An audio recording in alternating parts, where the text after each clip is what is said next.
Taong 1960 nang mangyari ang aking kwento. Ako nga pala si Carding, isang hamak na magsasaka dito sa baryo ng San Gabriel. Hindi ko nasasabihin kung anong bayan ito dahil baka may makakilala pa sa akin. Hindi ko ito personal na kwento dahil ikinuwento lang ito sa akin ng tatay kong si Nardo at siya mismo ang nakaranas. Gagamitin ko na lang ang kanyang pananaw sa kwentong ito. Naging kaugalian na sa aming baryo ang pagtulog ng maaga at hindi paglabas ng gabi, lalo na kung wala rin namang importanteng gagawin. Ginagawa namin ito para makaiwas sa disgrasya at hindi mapahamak. Sa lugar kasi namin ay may napapabalitang gumagalang aswang. Ilang buwan na rin namin itong ginagawa para maiwasan ang pagdami ng mga biktima ng aswang. Nagsimula ito sa mga alaga naming hayop. Noong una ay mga manok ang kanilang pinupuntirya. Winawak-wakan tiyan, pagkatapos kinukuha lang ang laman loob. Akala pa namin ay kagagawan lang ito ng mga kabataang lasing, kaya pati mga manok na pagdidiskataan. Pero dumami ang kaso ng patay na manok sa amin at pare-parehong walang laman loob. Kaya naman naniwala kami na hindi tao ang may gawa nito.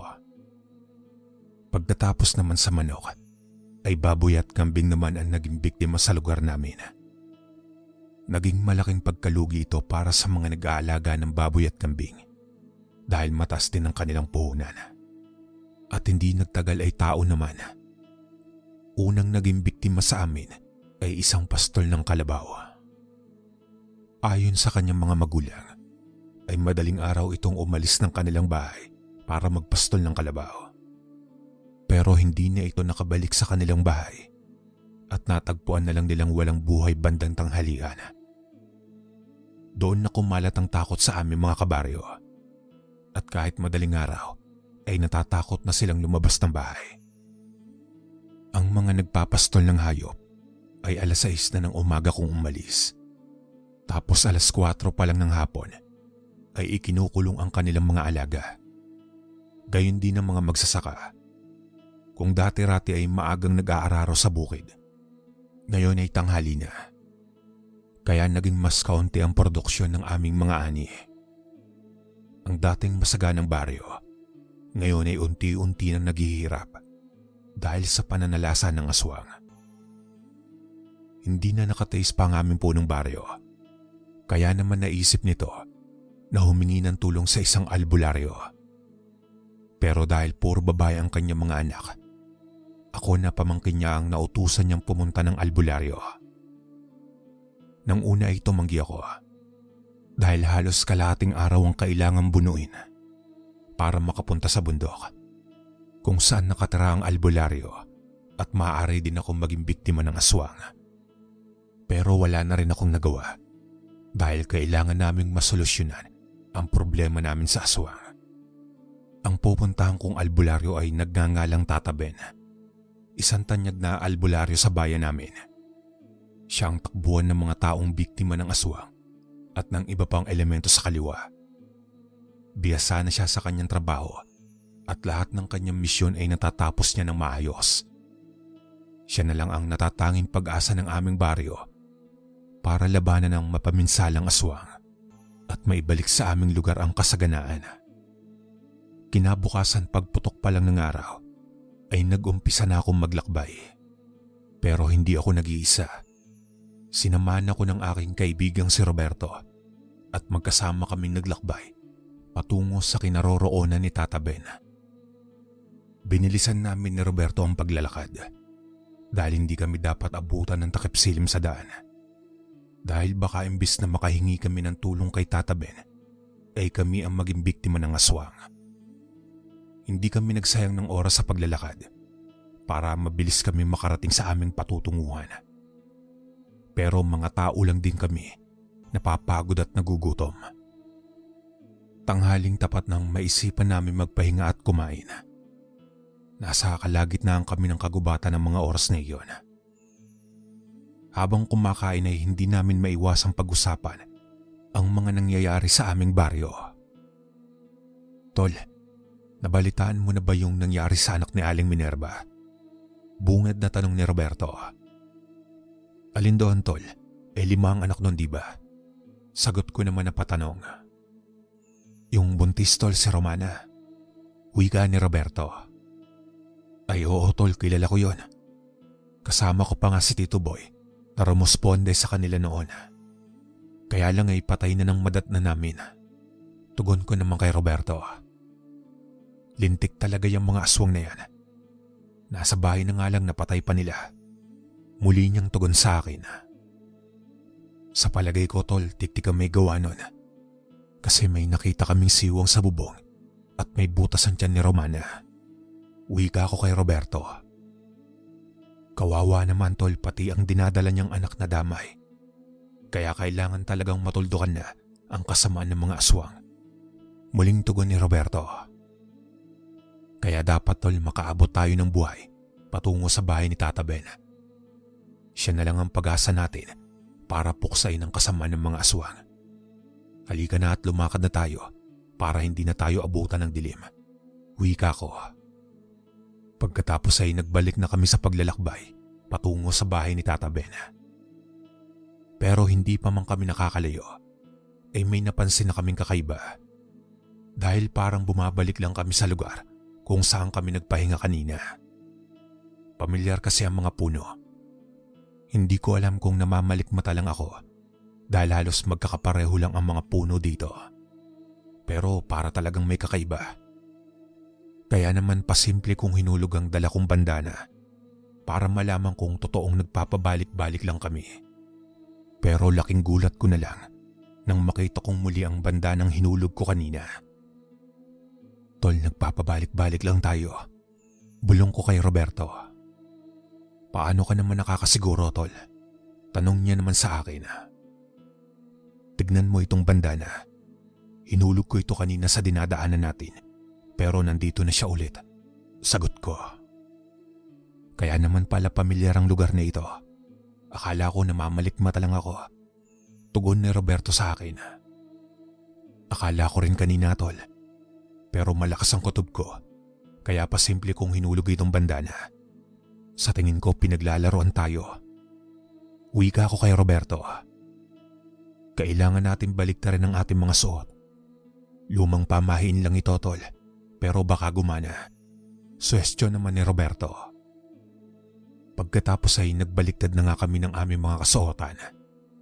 At nang matapos ay nagbalik na kami sa paglalakad. Gumana naman ang naisip namin. Hindi na kami bumalik sa pwesto namin kanina at nakausad na rin kami. Ilang oras pa kaming naglakad hanggang sa dumating na ang kinatatakutan namin. Ang abutan kami ng dilim. Pero kahit madilim na, ay nagpatuloy pa rin kami sa paglalakad. Gamit ang sinilaban naming sulo bilang ilaw na nagsilbing gabay sa amin. Hindi nagtagal ay nakarinig kami ng isang kakaibang huni. Malakas ito at tila nakakabingi. Ang huning aming naririnig ay tiktik na paulit-ulit.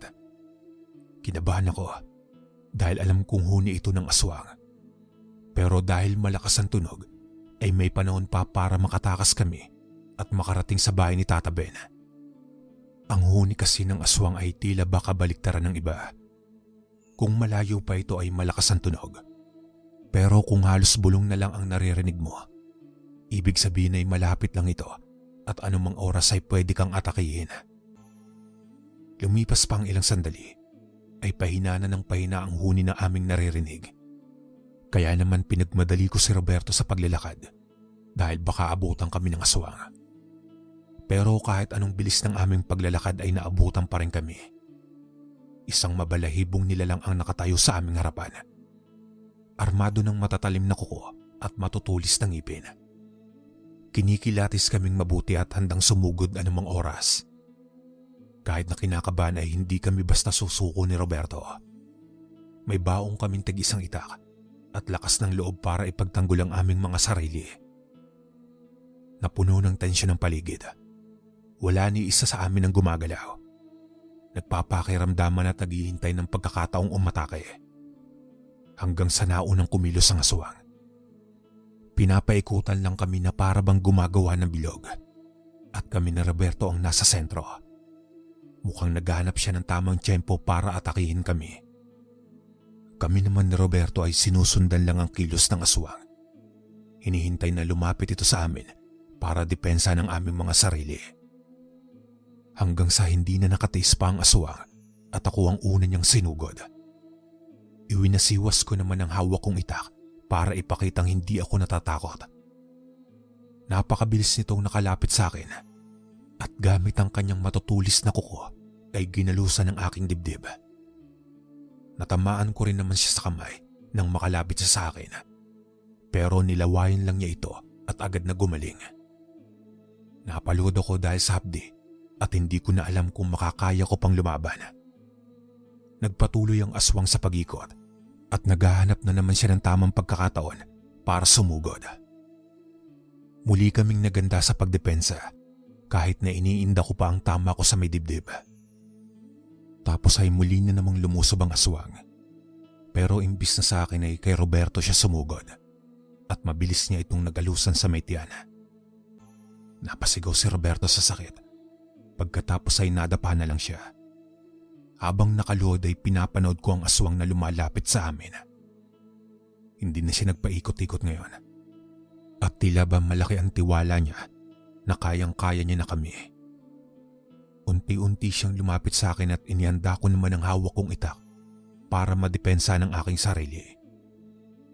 Pero nung hindi pa siya lubusan nakakalapit, nang makarinig ako ng hagupit ng latigo at napasigaw naman sa sakit ang aswang. Pagkatapos ay sunod-sunod pa ako nakarinig na parang hagupit ng latigo.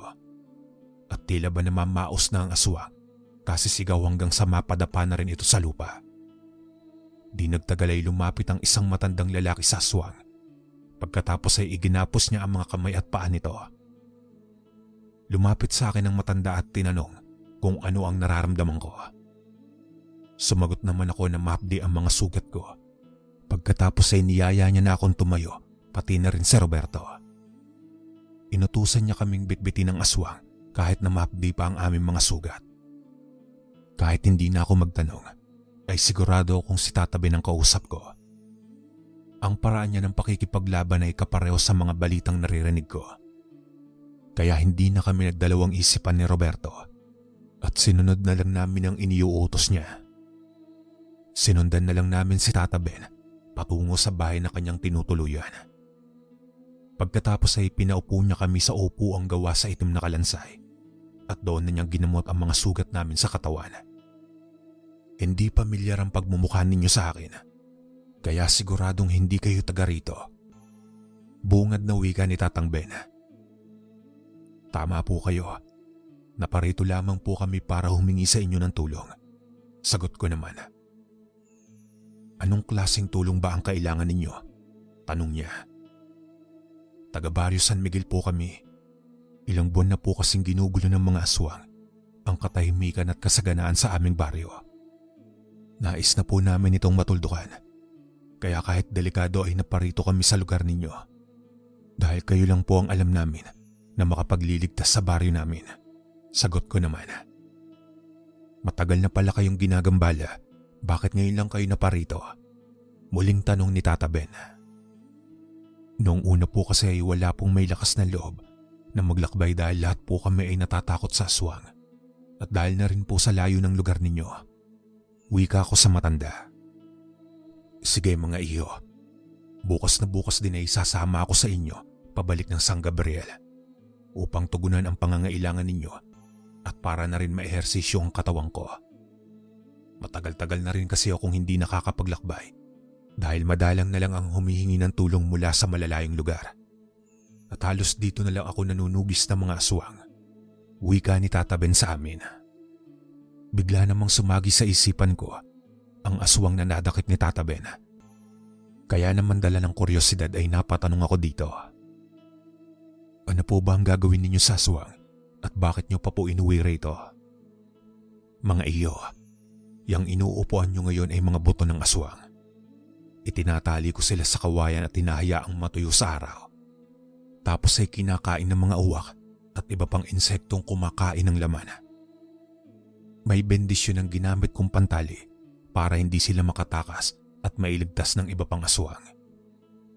Yan ay ginagawa ko upang turuan ng leksyon ng iba pa para magtanda sila sa kasamaang kanilang ginagawa. Ilang buwan din bago maubos ang laman nila hanggang sa buto na lamang ang matira. At kapag nangyari na iyon, ay ginagawa kong kagamitan dito sa aking bahay. Tulad na lang ng mga upuan, mesa at higaan ko ay gawa sa mga buto nila at napapakinabangan ko naman lahat. Namangha naman ako sa sinabi ni Tata Ben pagkatapos ay hindi na ako nagtanong pa.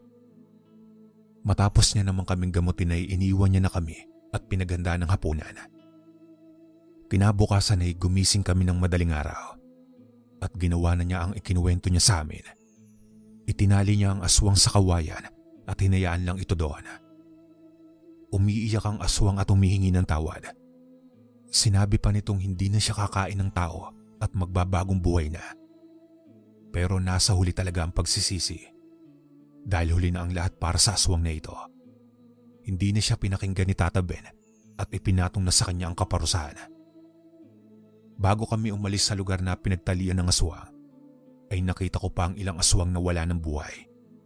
Nakatali rin sila sa mga kawayan at yung iba ay halos kalansay na lang. Nang matapos si Tata Ben na magpataw ng parusa sa aswang, ay bumalik na kami sa kanyang bahay. Doon ay inihanda niya na ang kanyang mga gamit pangontra sa aswang. At habang tinutulungan namin siyang mag-ayos, ay may ibinigay siya sa amin. Kagaya ito ng latigong ginamit niya panlaban sa aswang na umatake sa amin. At ang sabi niya ay buntot daw ito ng pagi. Makakatulong daw ito sa amin dahil isa ito sa numero 1 kinatatakutan ng mga aswang. Dahil nanghihina sila pag tinatamaan ito at hindi rin kayang pagalingin ng kanilang laway ang mga sugat na tatamuhin nila mula sa hagupit nito. Pagkatapos niyang ipaliwanag ang tungkol sa buntot ng pagi, ay binigyan niya pa kami ng isang tig-isang kwintas. At ayon sa kanya ay anting-anting ang mga iyon na nagbibigay ng kakaibang lakas at bilis para makipagsabayan sa mga aswang. Pero hindi ito basta-bastang nagagamit dahil kailangan pa itong pakainin ng dasal at tinuruan kami ni Tata Ben kung paano. Nang handa na ang lahat, ay lumakad na kami pabalik sa baryo ng San Gabriel. Habang naglalakbay na nga kami, ay naitanong ko kay Tata Ben kung bakit napakalupit niya sa mga aswang. Pwede naman kasi niyang patayin sila agad, pero mas pinili niya silang pahirapan muna at gawin pang kasangkapan ang kanilang mga buto. Isang katahimikan muna ang namutawi sa amin noon. Tapos ay nagsimula ng magkwento si Tata Ben. Kagaya ninyo mga iyo, pinamumugaran din ng aswang ang baryo kung saan ako dating nakatira. Isa lamang akong hamak na magsasaka noon. May asawa at payapa kaming nakatira sa aming baryo. Kahit mahirap ang kalagayan ay masaya kami at hindi kami nagangad ng anumang material na bagay. Buntis noon ang aking asawa at bilang lalaki ay masaya ako dahil magiging tatay na ako. Habang ipinagbubuntis ng asawa ko ang aming panganay, ay napabalitang may aswang raw na pagala-gala sa aming baryo. Kaya naman doble ingat kami. Maaga kami nagsasara ng bahay at lumalabas lamang pag pumutok na ang araw. Pero kahit anong pag-iingat ang ginawa namin, ay hindi pa rin kami nakaligtas. 8 buwan ng buntis ang aking asawa noon. 1 buwan na lang ay manganganak na siya at mararanasan ko na rin na maging ama. Kubo lang ang bahay namin, gawa sa pawid ang bubong. Ugon ang sa dingding at gawa naman sa kawayan ng aming sahig. Sa ilalim ng sahig ay kulungan ng bibe at kawayan din ang harang ng kulungan. Hanggang isang gabi noon ay nagsabi ang aking asawa na gusto niyang lumabas dahil naiihi siya. Nasa labas kasi ang aming palikuran. Sinabi ko naman na umihi na lang siya sa sulok dahil delikado na kung lalabas pa siya. Buntis pa naman din siya. Kaya naman pumwesto na lang siya sa may sulok at doon na lamang umihi. Kampante naman ako ng mga sandaling iyon, kaya bumalik na lang ako sa pagtulog. Hanggang sa maalimpungatan ako ng madaling araw at nakita ko siyang umiihi na naman. Hindi na ako natulog noon at hinintay ko na lang siyang bumalik sa higaan. Pero ilang minuto na ang lumipas ay hindi pa rin bumabalik ang aking asawa. Kaya naman pinuntahan ko na siya Pero nang hawakan ko ang aking asawa, ay bigla na lang siyang natumba at nakita kong malit na ang kanyang tiyan. Kinabahan na ako ng mga sandaling iyon at sinindihan ko agad ang kandila namin. Sa liwanag ng kandila ay nakita kong dinudugo ang aking asawa at wala ng malay. Maliit na rin ang kanyang tiyan at parang wala na itong laman. Nagsisisigaw pa ako noon para humingi ng tulong sa mga kapitbahay. Pero dahil magkakalayo ang mga bahay, ay wala ni isang tumulong sa akin. Hanggang sa tuluyan na rin mawalan ng buhay ang mahal kong asawa. Sa isang iglap ay nawalan ako ng asawa at anak. Isang buong taong ko yung dinamdam. Hanggang sa magpasya akong mag-aral ng pagiging albularyo para maipaghiganti ang aking namayapang mag-ina. At dahil wala akong nahingian ng tulong ng mga sandaling iyon, ay ipinangako kong tutulungan ko ang lahat ng mga nangangailangan. Dahil ayoko nang may matulad pa sa akin. Pagsasalaysay ni Tata Ben. Bigla naman akong naawa sa kanya. Dahil ang lupit pala ng sinapit niya sa mga aswang. Kaya pala ganun na lang kung magparusa si Tata Ben sa mga aswang. Matapos ang pagsasalaysay ni Tata Ben ay nagpahinga muna kami. Makalipas naman ng ilang oras ay nagpatuloy na kami sa paglalakbay. At inabot na nga kami ng gabi bago nakarating sa baryo ng San Gabriel. Pagtapak namin sa San Gabriel ay hindi na kami nag-aksaya pa ng oras. Nilibot na namin ang lugar upang maghanap ng bakas ng aswang. Ilang oras din kaming palakad-lakad at hindi namin alintana ang pagod kahit pa maghapon na kami naglakbay. Totoo ngang kakaibang lakas ang bisa nitong anting-anting na ibinigay sa amin ni Tata Ben. Mga ilang sandali pa ang lumipas ay nakarinig na kami ng huni. Napakalakas nito at ang ibig sabihin ay napakalayo pa. May nilabas namang isang botelya si Tata Ben. Ang sabi niya ay espesyal na langis ito at magsisimula itong kumulo kapag may malapit ng aswang. Ito ang naging gabay namin patungo sa una naming biktima. Muli na kaming lumakad upang sundan ang tunog. Dahan-dahan din kumukulo ang langis sa botelya. Nangangahulog ang tama ang daang tinatahak namin. Ilang sandali pa ay naaninag namin ang aswang at patungo ito sa isang kubo. Marahan namin itong sinundan at hindi kami nagpahalata dahil baka mawala pa. Kaya hindi na kami nag-aksaya pa ng panahon at kaagad na namin pinasok ang kubo at dali-daling hinuli namin ang aswang. Matapos ang lahat ay dumiretso kami sa bahay ng tuyuhin ko kasama sina Roberto, Tata Ben, pati na rin ang nadakip naming aswang. Abot tenga naman ang ngiti ng tiyuhin ko sa nakita. Dahil heto na ang sagot sa problemang matagal na naming binubuno. Binati niya kami sa pagdadala kay Tata Ben sa aming baryo, pati na rin sa pagkakadakip ng aswang. Samantala ay pinilit naman ni Tata Ben ang nadakip naming aswang upang ituro ang kanyang mga kasamaan. Sa una ay nagmatigas pa ito, pero nagawa naman siyang palambutin ni Tata Ben. 4 raw sila. Kaya 3 na lang ang kailangan naming hanapin. Itinuro naman ng aswang kung saan matatagpuan ang kanyang mga kasama. Doon daw sa may tabing ilog namin sila makikita. Pero malabong naroroon pa sila ngayon dahil gabi na at maghahanap na sila ng mabibiktima. Magkakasama naman kami nila Tata Ben na tinungo ang ilog. Pero gaya ng inaasahan namin, walang tao doon. Pero nakita namin ang kanilang bahay. Mula sa ilog ay naglakad-lakad kami habang pinapakiramdaman ng paligid para mahanap ang natitirang 3 aswang. Hanggang sa makarinig na kami ng huni. Sinundan namin ito. Hindi naman nagtagal ay nakita namin ang mga aswang. Sinuwerte din kami kasi 3 na sila kagad. Hindi na namin kailangan pa maghanap pa isa-isa. Pero mukhang hindi hapunan ang hinahanap nila ngayon. Dahil magkakasama sila at hindi sila papunta sa mga kabahayan at kulungan ng hayop. Malamang ay hinahanap nila ang kasama nila, pero hindi nila iyon mahanap-hanap dahil nadakip na namin. Dahan-dahan ulit namin silang sinundan, hanggang sa napakalapit na namin sa kanila. Kaya naman kaagad na rin namin silang sinugod at pinaghahampas ng dala naming buntot ng pagi. Hindi na nila nagawa pang makapanlaban at umalingasaw na lang ang sigawan nila sa buong paligid. Walang sawa namin silang nilatigo at hindi kami tumigil hanggat hindi sinasabi ni Tata Ben. At nang ibinigay niya na nga ang hudyat, ay tinalian na namin sila. Pagkatapos ay bumalik na kami sa bahay ng aking tiyuhin. Muli naman nagpasalamat ang aking tiyuhin kay Tata Ben dahil kasi sa kanya ay makakatulog na ulit ng mahimbing ang aming mga kababaryo at maibabalik na ang kasaganahan at kapayapaan sa aming lugar. Bago umuwi ay kinausap kami ni Tata Ben upang maging kanyang disipulo at tagapagmana ng kanyang mga kaalaman sa panggagamot at pagpuksa sa puwersa ng kaliwa. Sumang-ayon naman si Roberto pero tumanggi na ako. Para kasi sa akin ay sapat na ang simpleng pamumuhay dahil ang gusto ko lang ay makabuo ng sariling pamilya at mamuhay ng payapa.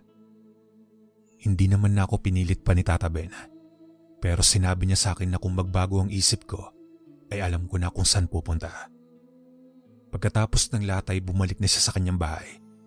Kasama niya ang aking kaibigang si Roberto at sinamahan sila ng ilan naming kabaryo upang bitbitin ang mga nadakip naming aswang. Lumipas sa mga panahon ay nabalitaan ko na lang kay Roberto na pumanaw na si Tata Ben. Nalungkot ako dahil sandali lang kaming nagkasama pero utang ko ang buhay ko sa kanya, pati na rin ang katahimikan sa aming baryo. Simula rin noon ay si Roberto na ang pumalit kay Tata Ben at nabalitaan ko rin ang mga kabayanihang ginawa niya sa mga karatig lugar. Masaya ako para sa kanya at masaya rin ako sa pinili kong desisyon. Hanggang dito na lang po ang aking kwento mga kalakbay. Maraming salamat.